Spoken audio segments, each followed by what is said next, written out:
komputer. Ya, oke ya, baik, selamat siang ya. Kita mulai dengan topik kali ini adalah ketarakan persamaan reaksi asam basa dalam reaksi netralisasi ya. Nah, netralisasi ini kita jumpai dalam kimia larutan ya. Kimia larutan yaitu saat membahas reaksi antara asam ditambah basa ya. Apa saja sih zat yang masuk ke dalam asam dan apa saja yang masuk ke dalam basa ya. Nah, di sini kita punya formula umum ya. Jadi kalau asam ditambah dengan basa, formula umumnya dia akan menghasilkan apa? Zat garam ditambah air. Ya, air itu H2O ya. Kita kasih lingkar dulu. Nah, tapi sebelum kita menuju ke sini, maka kita harus mengelis ya. Kita buat list. Apa saja sih yang termasuk dalam senyawa asam ya? Jadi asam itu kamu sudah kenal sih ya, asam kuat itu ada 7 ya. Coba di remind, termasuk apa? Cl, HBr, Hi ya, HClO4, HClO3 ya, kemudian ada asam sulfat, asam nitrat ya. Ini udah ingat ya, karena hanya 7. Kalau 7 kan sedikit, ingat saja. Berarti selain asam kuat, itu berarti ada asam lemah ya. Berarti ada asam lemah di luar asam kuat ya. Terus selain asam kuat, asam lemah itu yang punya nilai Ka ya. Kemudian nilai alfanya kurang dari 100%. Nah, di sini kita kenal yang namanya oksida asam. Yuk kita kenalan dengan oksida asam ya. Nah, kita lihat bahwa oksida itu punya ini anion ya, anion punya lambang anionnya seperti O2- ya. Nah, kalau oksida asam itu berarti gabungan antara O2- dengan dia itu adalah atom dari unsur-unsur non logam. Ya ingat non logam ya. Jadi kalau itu misalnya ya di golongan kita ambillah di golongan 4A ya. Kalau 1A, 2A, 3A kan itu relatif logam ya. Sementara 4, 5, 6, 7, 8 itu non logam. Nah, 4A ini adalah golongan karbon ya, sehingga kita bisa ngelis di sini karbon ya. Yang paling sering muncul ya silikon ya. Nah, seperti itu. Germanium ya. Timah ya, tapi kalau timah kan dia sudah logam ya. Kita bicara yang non logam dulu ya. Nah, kemudian yang 5A, ini ada nitrogen. Ada apa? Fosfor. Ada apa? Ini arsen ya. Stibium, nah dan lain-lain ya. Kita batasi hanya unsur-unsur yang familiar ya. Sekarang golongan 6. Oksigen sendiri golongan 6, tetapi ada keluarga oksigen lain yang golongannya di bawahnya ya, yang periodnya di bawahnya ya, sulfur ya, OS, selenium, tellurium dan lain sebagainya ya. Kemudian golongan 7 ya. Golongan 7 ini maksud Ibu adalah A ya, ini A. Golongan 7A ya, 7A itu adalah apa? Ada fluor, tapi fluor ini sangat super reaktif sehingga keberadaannya itu sering sangat reaktif sehingga kita lebih bisa menemukan dan lebih familiar pada Cl, pada Br dan iodium. Jadi sekarang kita lihat pada senyawa-senyawa yang Ibu lingkari saja yang akan kita bahas. Ini yang familiar ya. Ini. Nah, ini seperti ini. Nah, bagaimana dengan golongan 8A ya? Nah, golongan 8A ini kamu ingat sebagai gas. Gas yang bagaimana yang sifatnya inert. Ya, inert itu adalah tidak mudah bereaksi karena dia punya elektron valensi sudah sangat completed ya, sudah 8 elektron valensi, sudah memenuhi aturan oktet kecuali helium. Oke? Jadi yang ini tidak kita bahas. Nah, kalau unsur-unsur non logam ini kita reaksikan dengan oksida, ida itu menunjukkan akhiran sebuah anion ya, maka dia akan menghasilkan C tambah O2- ya. Nah, jadi CO2. Nah, ini bentuknya gas ya. Kemudian ini, N ini rame banget, bisa N2O, bisa NO, bisa NO2, ya, bisa N2O5 dan lain sebagainya. Ini bentuknya gas juga, ya. Kemudian S, kamu mengenal apa? S, SO2, sulfur dioksida, gas, ya. Kemudian ini juga Cl2O, Br2O, ya, I2O, ya, ini juga relatif gas, ya. Nah, seperti itu. Nah, jadi oksida asam ini umumnya berwujud gas yang dibentuk dari unsur-unsur non-logam yang sudah Ibu sebut ini, ya. Atom-atom dari unsur non-logam ditambah anion oksida, ya. Dan ketentuan di dalam persamaan reaksi yang namanya yang namanya gas itu tidak diionkan. Ingat ya, gas tidak diionkan. Ya, oke, sampai sini jelas ya. Next ya, kita menuju ke oksida basa sekarang ya. Oksida basa ya, ingat. Nah, jadi oksida ya seperti ini ya, anion ya. Nah, oksida basa ini dibentuk dari kation logam. Jadi ada unsur-unsur atom dari unsur-unsur yang logam. Ya, logam yang mana? Logam dari golongan 1A yang familiar ya, yang Ibu bahas ya. 2A sama 3A. Ya. 3A meskipun bisa saja sih ke golongan transisi ya, transisi yang golongan B.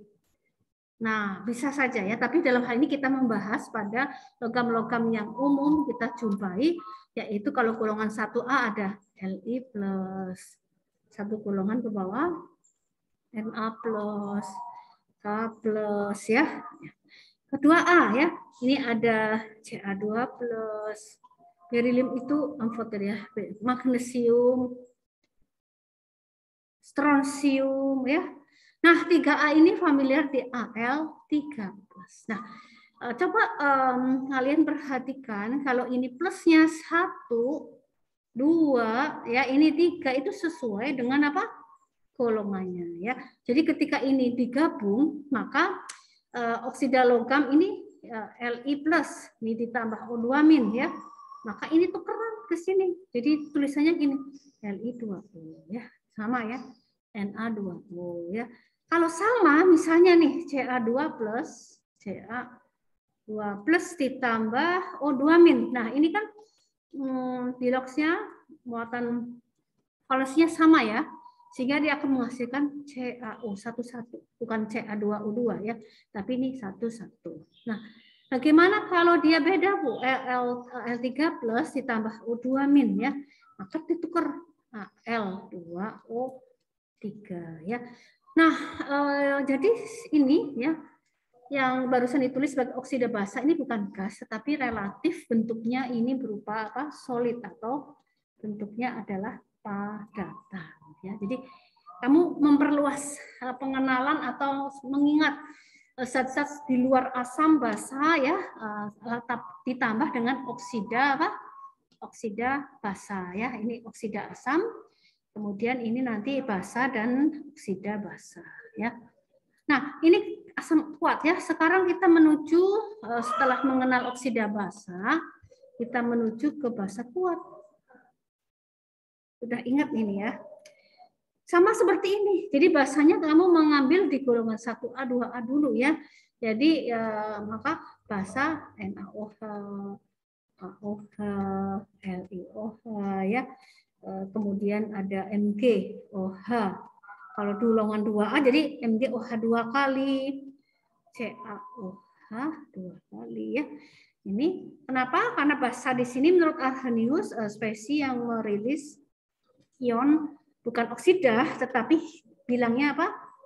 Hidroksida dalam air. Ya, jadi di luar basa kuat ini maka kita mengenal sebagai basa lemah. Ya, apa di luar ini? Di luar ini basa lemah. Tapi yang kita ingat adalah basa kuat, kemudian asam kuat, beberapa basa oksida basa dan oksida asam yang familiar. Ya. Oke ya. Nah, sampai di sini setelah kita mengenal zat-zatnya, lalu kita mau mereaksikan zat-zatnya ini, kita reaksikan ya dalam bentuk reaksi asam dan basa ya, kita ambil reaksi ke-1 ya, formula ke-1 ya. Itu adalah reaksi yang benar-benar asam ditambah basa menghasilkan garam ditambah air ya. Nah, kita ambil misalnya asamnya asam sulfat. Nah, basanya mau apa? Misalnya ambil basanya NaOH ya. Menghasilkan apa? Maka ada caranya ya, kamu ionkan. H itu selalu H+ karena dia golongan 1A ya. Sulfat itu ya sulfat. Ini polyion, anion poliatom ya. Poliatom. Jadi ini ada tabelnya ya. Ini anion poliatom yang kamu harus hafal. Ada sulfat, ada sulfit, ada fosfat, fosfit, karbonat ya. Kemudian nitrat, nitrit. Nah, seperti itu ya, ada tabelnya ya. Ini ada tabelnya ya, nanti Ibu sampaikan tabelnya. Kemudian ini NaOH, kamu pecah. Ya, dipecah Na golongan 1 jadi Na+ COH jadi OH-. Ya kan sudah, kan kita mengenal ini juga masuk ke dalam tabel ini ya. Nah, begitu ini bereaksi, maka dia akan menukar muatan plus dengan min. Kemudian SO42- dengan Na+. Lalu kamu gabungkan. Setelah kamu gabungkan nanti hasilnya Na ambil punyanya sulfat, Na2, SO4. Ya. Sulfat ambilnya punya Na1. Nah, H+ ditambah OH- menghasilkan H2O. Ya, seperti itu ya. Kemudian kita baru isi dengan koefisien reaksi. Nah, cara mengisi koefisien reaksi itu metodenya adalah tidak ada rumus tapi trial and error. Berani mencoba, berani salah. Kalau salah, toh kita akan menggantinya dan jadi tahu, oh yang ini ternyata tidak boleh karena nanti menyebabkan salah, berarti harus begini ya. Nah, kita lihat, ini kan harus diisi nih. Ada 4 zat ini nih ya. Bagian yang paling kompleks kan ya ini. Itu ada angka 2, kita isi 1. Kalau sudah diisi, kamu hitung. Oh, berarti Na-nya 2 kali 1. Berarti Na-nya 2 di sebelah kanan. Maka saya taruh Na sebelah kiri juga 2. Tuh, 2. Ya. Nah, sekarang kita lihat gugusan sulfat. Sulfat 1 ya. Ini 1. Tuh, 1 ya. Maka ini kita kasih 1. Kasih 1. Nah, ya. Oke. Nah, kemudian setelah yang terisi, zat yang terisi ini kamu hitung ulang ya. Di sebelah kiri H ada 2 ditambah 2 jadi 4, sementara di sebelah kanan baru 2. Maka biar 4 ini dikasih 2. Karena 2 kali 2 4 ya. Kemudian sekarang ya yang udah keisi yang kiri kan ya, maksudnya mau cross check. Kamu menjumlahkan 4 ditambah 2 tambah 2 kali 1 2 jadi 4 ditambah 2 itu 6 ya. Nah, sebelah kanan O-nya ini 4 kali 1 4 ditambah 2 berarti O-nya 6. Nah, ini artinya sudah apa? Setara. Ya. Nah, pembacaannya seperti apa, Bu? Karena 2 itu nanti kita baca sebagai artinya ya 2 mol ya. 2 mol H2O itu sama dengan 2 kali 18 atau 36 gram air ya. Ini menyatakan jumlah zatnya. Terus ini 1 mol ya, bacanya ini 2 mol NaOH sama dengan 2 kali 40 ya. 80 gram NaOH. Ini juga ya 1 mol ya. Karena nanti akan jadi koefisiennya salah, maka akan terkait dengan hitungan titrasi atau aspek kuantitatifnya juga jadi salah ya. Artinya tolong perhatikan bahwa menyetarakan persamaan reaksi itu sangat penting karena akan mempengaruhi proses penghitungan dengan menggunakan konsep mol, karena konsep mol ya koefisien reaksi ya konsep mol ya seperti itu. Oke ya. Sekarang kita menuju ke reaksi kedua. Perhatikan di sini. Kalau mau tanya boleh langsung bertanya ya. Reaksi kedua, Ibu mau membuat reaksi oksida asam. Ya, oksida asam ditambah air. Ya. Jadi apa, Bu?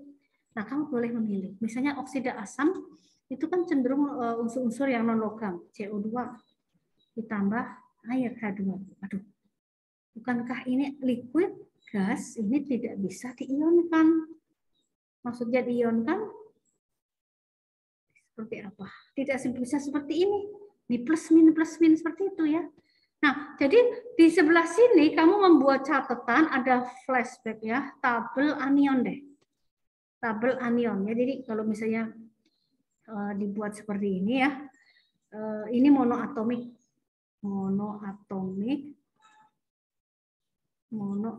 ini poliatomik. Ini ada ya di kelas 10, tapi nggak apa-apa kita ulangi ya. Jadi ada yang poliatomik itu kan banyak ya, dimulai dari sulfat, karbonat, kemudian apa? Nitrat, nitrit ya. Ada fosfat, fosfit ya. Kemudian monoatomiknya ada oksida. Oh, ini masuk. Oh, hamin itu hidroksida masuk sini ya. Kemudian ada Cl-, klorida, Br-, imin, nitrida, sulfida, ya dan sebagainya, banyak. Nah, jadi tabel yang ini sebelah kanan ini kamu perlu ingat. Hal ini akan membantu ketika CO2 ditambah air itu nanti produknya itu akan jadi asam. Jadi oksida asam ditambah air itu jadi asam. Asam apa yang mengandung CO dan H? Sementara ion poliatomiknya itu adalah yang kamu kenal adalah karbonat. Tapi nggak ada karbonit. Ya, berarti sementara asam menurut Arrhenius itulah spesies yang menghasilkan H+. Berarti CO2 tambah H2O nanti bakal menjadi H+ ditambah CO3 2-. Nah, ini kalau digabung jadinya H2CO3. Oh, ini yang namanya asam karbonat. Merupakan apa? Asam lemah. Asam karbonat adalah asam lemah karena bukan masuk ke 7 asam yang di awal yang kita ingat itu ya. Oke? Seperti itu, gampang ya.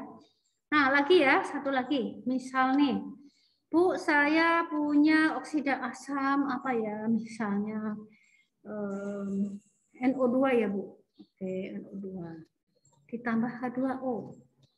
Oh ya, ini disetarakan ya. CO2 2 tambah 1 3, ini mau udah 1 ya.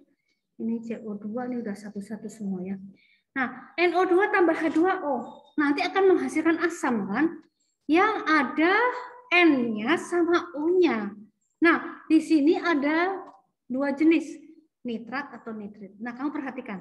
Biasanya yang atom oksigennya lebih tinggi itu kan diakhiri akhiran at ya, nitrat. Lebih tinggi dari it biloxnya ya. Kemudian fosfat, jumlah atom O-nya lebih banyak ya, dan biloxnya lebih tinggi dari fosfat dibandingkan fosfat. Nah, kalau sebuah reaksi itu membentuk sebuah asam yang ada 2 jenis seperti itu, fosfat, fosfit, nitrat, nitrit ya, dan lain-lain begitu. Nah, kamu boleh membuat asam yang jumlah N-nya lebih sedikit, O-nya lebih sedikit, jadi bilox rendah. Misalnya di NO2-. Kita buat di NO2- dulu. Ini kan ada nih, kamu tinggal H+ NO2- ya. Sehingga ini kalau digabungkan menjadi kan ini satu-satu. Ini jadi NHNO2 ya. Kemudian enggak sama, Bu ya. Nah, biasanya kalau sebuah asam yang sudah mengandung maksudnya asam nitrit, tapi di atasnya ada nitrat, berarti si asam nitrit ini mengalami oksidasi lagi ya, bereaksi lagi dengan udara sehingga dia menghasilkan senyawa dengan bilox yang lebih besar, yang lebih stabil ya, sehingga ini akan menghasilkan asam nitrat ya. Nah, kalau ini menghasilkan asam nitrat, kemudian kamu bisa cek ya, menyetarakan jumlah hanya ya.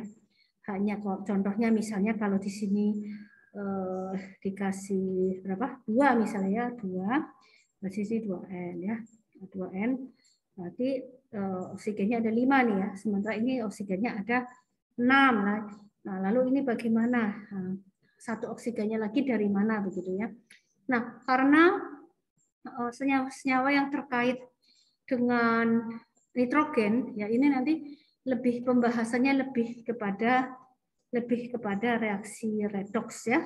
Reaksi redoks ini penyetaraan bersama reaksinya tidak seperti ini, tidak ke model trial and error, tapi ada rule-nya ya. Nah, jadi intinya gini, kamu boleh menghasilkan asam nitrit atau menghasilkan asam nitrat asal nanti di kotak-katik sampai jumlah atom baik di sebelah kanan maupun kiri dari tanda ini, tanda panah itu sama ya. Oke. Sekarang kita menuju ke reaksi ketiga ya. Reaksi ketiga itu adalah bagaimana sebuah oksida basa kalau kita reaksikan dengan air menghasilkan basa ya, basa ya. Contoh kita ambil Li2O ya. Ini kan basa karena logam ya. Ditambah H2O. Nanti akan menghasilkan basa beneran ya. LiOH. Karena Li plus OH min ya, Li plus OH min ya. Nah, terus setarakan ya, ayo setarakan. Ini kalau misalnya 1, ini 2. Jadi 2O, ini O-nya 2, hanya 2. Nah, sudah sama ya. Seperti itu. Ada lagi nih, misalnya CaO ditambah H2O. Ingat, Ca itu Ca2 plus. OH kan basa, basa itu kan OH min ya. Nah, ditambah OH min. Terus tukeran tempatnya. Jadi apa? Ca buka kurung. Kalau ion poliatom harus diberi kurung ya. Seperti itu ya. Jadi Ca-nya 2, OH-nya O-nya 2, hanya 2. Ah, berarti sini kasih angka berapa? 2 ya. Ini 1 ya kan? Ini O-nya 2. Ini 2 tambah 1. Lah kok sama, Bu? Oh, sorry. Ca-nya ini maksudnya adalah 1 ya. Nah, O-nya 2. Jadi harus sama gitu ya. Hanya 2 seperti itu ya. Oke ya. Mudah ya. Lalu keempat sekarang yang terakhir. Jadi di reaksi keempat ini bisa saja sih terjadi. Menurut kamu yang mana? Reaksi apa? Oksida asam ditambah oksida basa. Bisa kok. Dia menghasilkan apa? Garam. Ya, garam ya. Nah, garamnya ini bisa terjadi, tetapi umumnya dibantu dengan suhu yang tinggi ya, high temperatur ya. Jadi garamnya apa? Kita ambil contoh yang tadi aja ya, CO2 ditambah misalnya CaO. Nanti akan menghasilkan garam. Nah, kita sekarang flashback pengertian garam itu bisa menjadi beberapa definisi ya. Ingat, garam itu adalah gabungan kation dan anion bisa ya, ion positif dan negatif. Garam juga menurut reaksi asam basa adalah reaksi antara asam ditambah basa, ya kan? Garam juga bisa gabungan dari oksida asam ditambah apa? Oksida basa, ya. Seperti itu. Terus garam juga bisa reaksi antara logam dalam bentuk kation dengan non logam, ya. Tentunya dalam bentuk non logamnya itu anion, logam itu kation karena logam tidak pernah bermuatan negatif. Logam itu selalu bermuatan positif atau kita sebut sebagai kation. Nah, atas definisi garam ini maka kita balik ke sini ya. Kalau begitu CO2 ditambah CaO menghasilkan garam, maka kamu pikir, wah, kationnya yang mana? Mestinya kationnya yang Ca2+. Anionnya yang mana? Back ke sini. Oh, yang ada CO-CO-nya berarti CO3. Yang ada CO-CO-nya CO3 dalam hal ini yang dibentuk dari CO2 masukkan CO3 2 min ya. Sehingga garamnya adalah CaCO3. Ya kan? Jadi ada kesimpulannya apa? Ada 4 jenis reaksi ya. Kita flashback ke sini.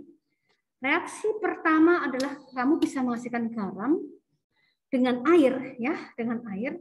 Lalu sebuah asam direaksikan dengan basa.